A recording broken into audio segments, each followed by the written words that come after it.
Hello Chips, this is Gav. Welcome to another one of my videos. Today we're looking at the next instalment on my 1 in 700 scale resin ship from MT Miniatures, I believe.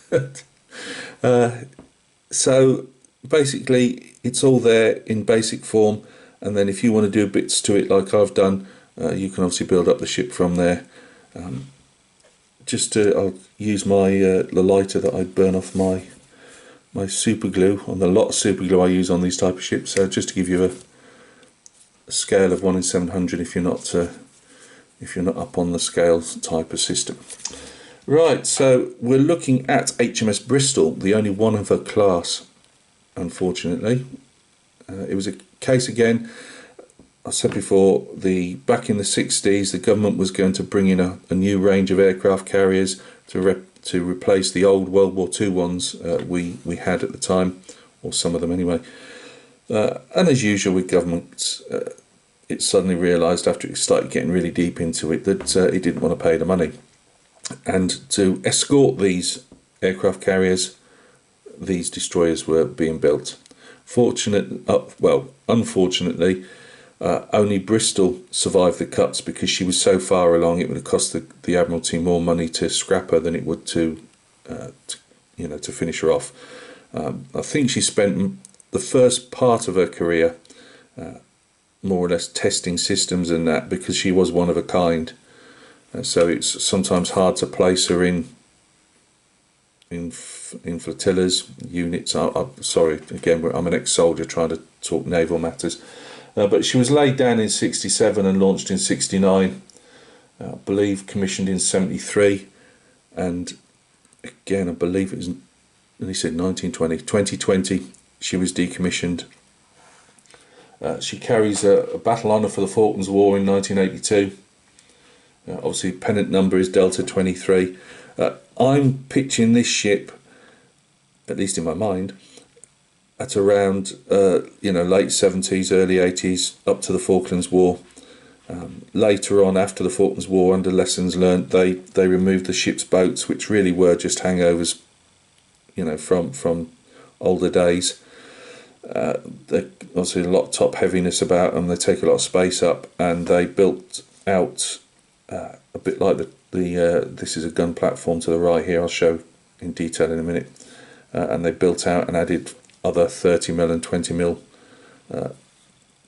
manhandled anti-aircraft guns for close-in work. What else have we got? So I'm looking on I've just turned on my Wikipedia because I'm used to giving you particularly the weapon systems that we'll be looking at. So she's got a Mark 8 gun forward. That's nautical terminology, that is.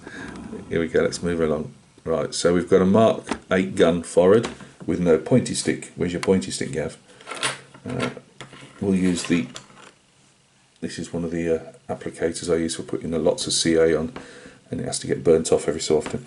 So I'm using obviously kick gun. I have got 1 in 700 Dragon pieces, but I'm not 100% sure if they'd be the right, although they're 1 in 700 scale.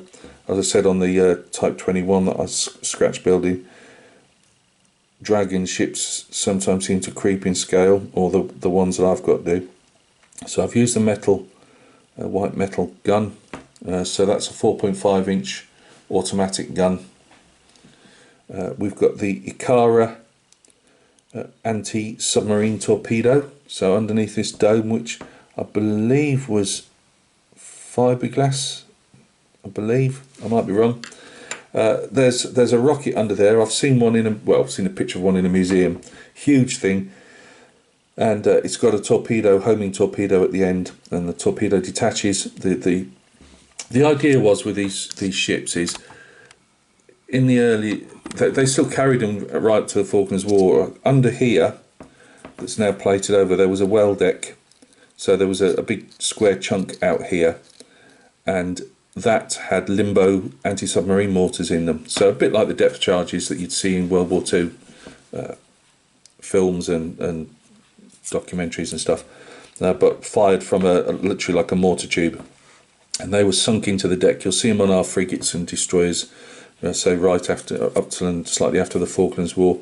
However, they've got a limited range. They can only go pool and somewhere here, whereas this Akara system could rocket out a homing torpedo way past the end of this desk here, and it would then go in concentric circles, I believe, around the submarine target until it obviously homed in. Hopefully, I'm not sure if any were fired in anger. I thought one or two had supposedly been fired in anger in the Falklands. Whether that's just a myth, I'm not too sure.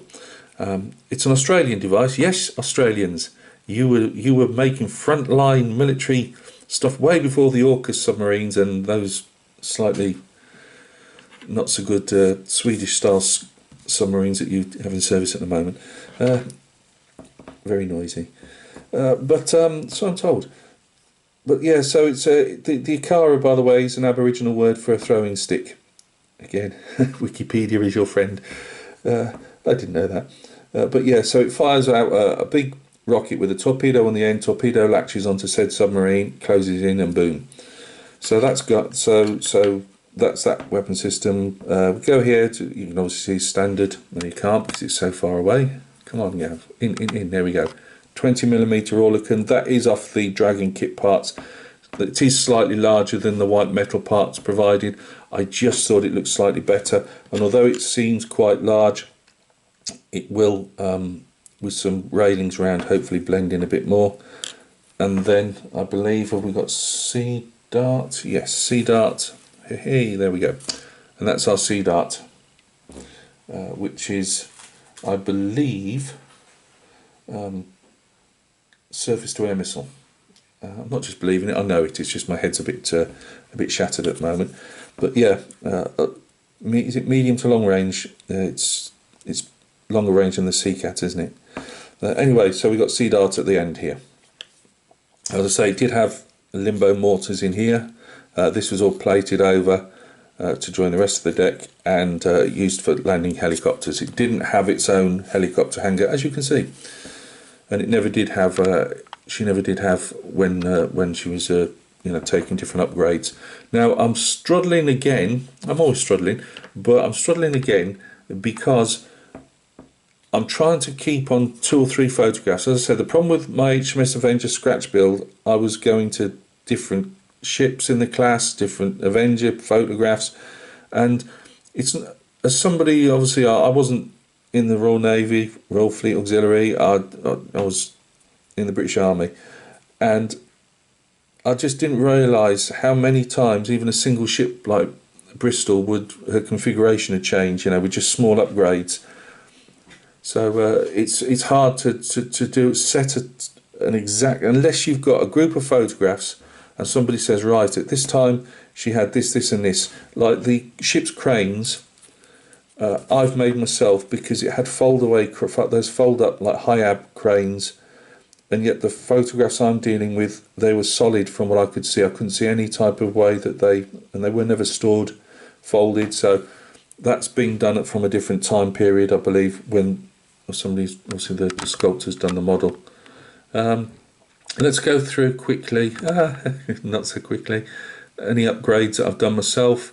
Probably more downgrades than upgrades. It was just, I wasn't happy with the solidness of, this was just a solid box and I wasn't happy with that. These green stuff slugs are supposed to be the round life raft stuff that gets, they automatically pop open, something like that in the sea. That platform sits slightly down from the Orlican platform, and there's obviously a lot of there was a lot more stanchions holding up the platform. This is the ship's gangway. It seemed to be stored on either side. It sat back very slightly from on the 2 or 3 photographs I'm using. So I made all that up.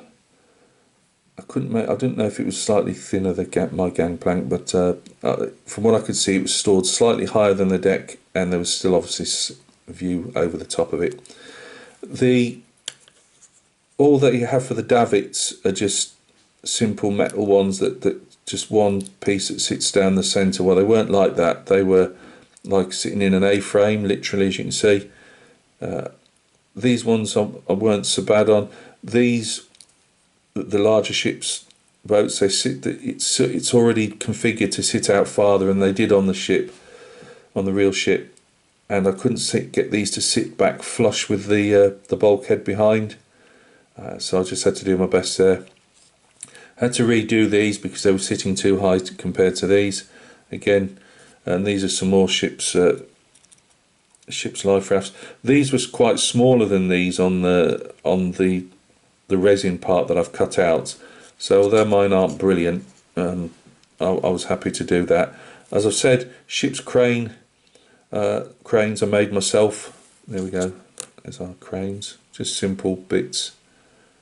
I've cut out things like there were a couple of ladders at the back here, and that they're all going to be the next part of this is going to be fitting brass, or almost one of the next parts.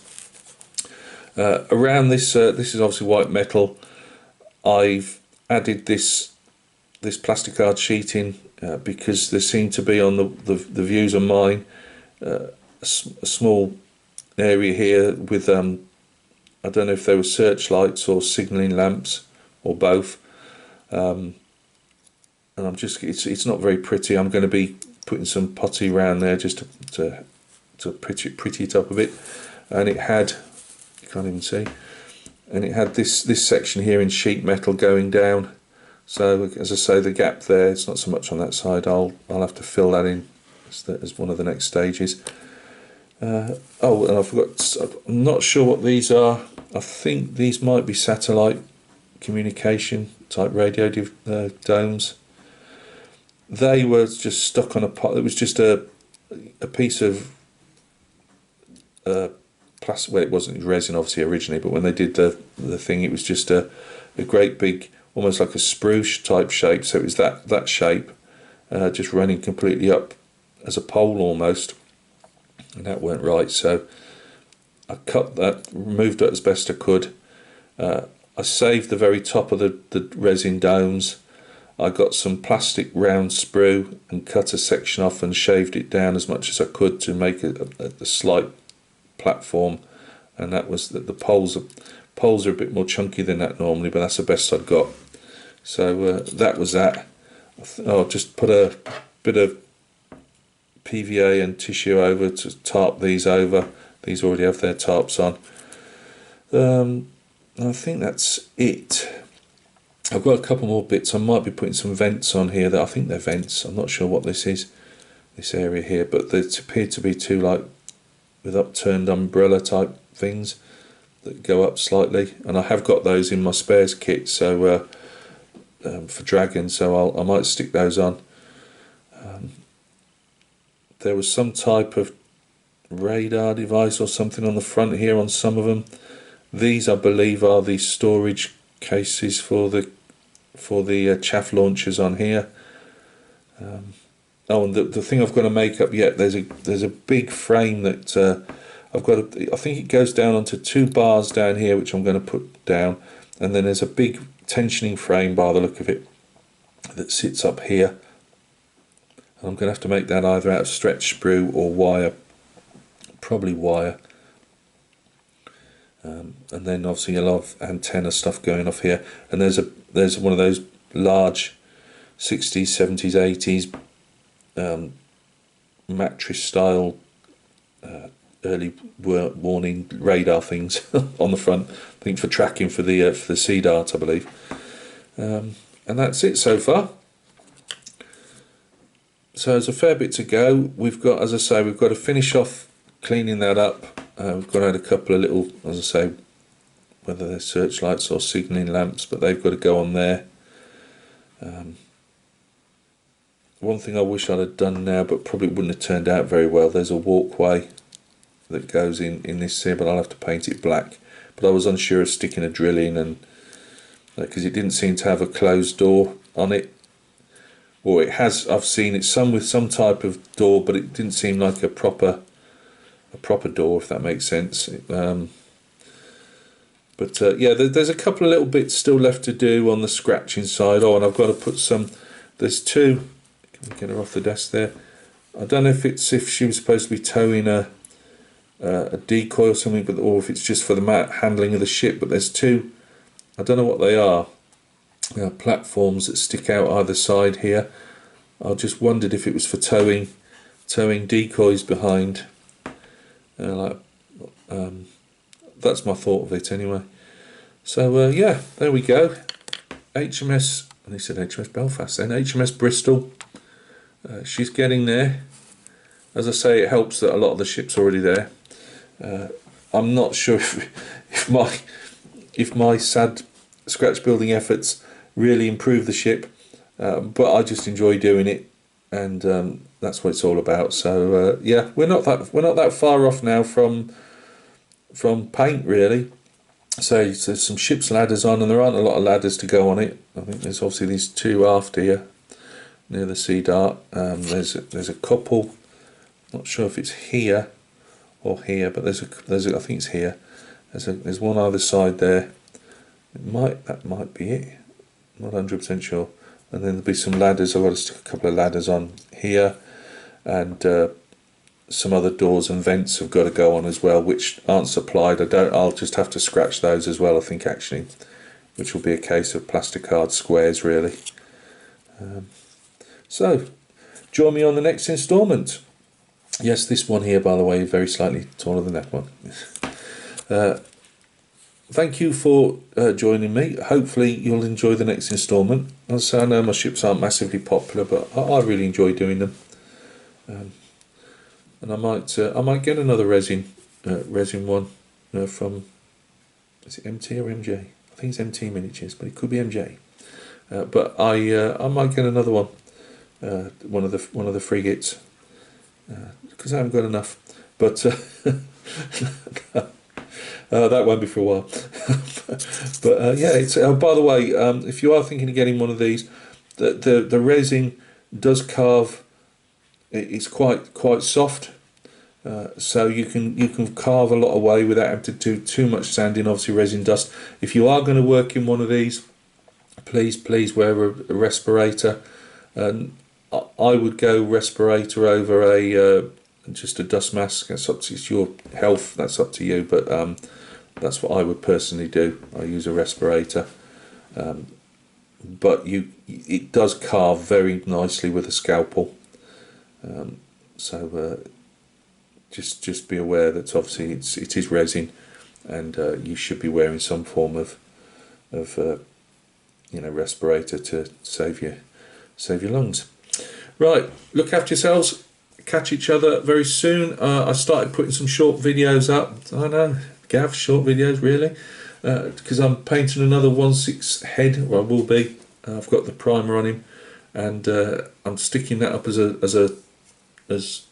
under a minute features, because there isn't not a love for those, but there are a few people that enjoy seeing them. So I just thought, well, it's easier to stick them up in 1 minute videos than it is to do a giant 20-minute video. At least people can see the progression quite quickly. So look after yourselves, and we'll catch each other very soon on another video.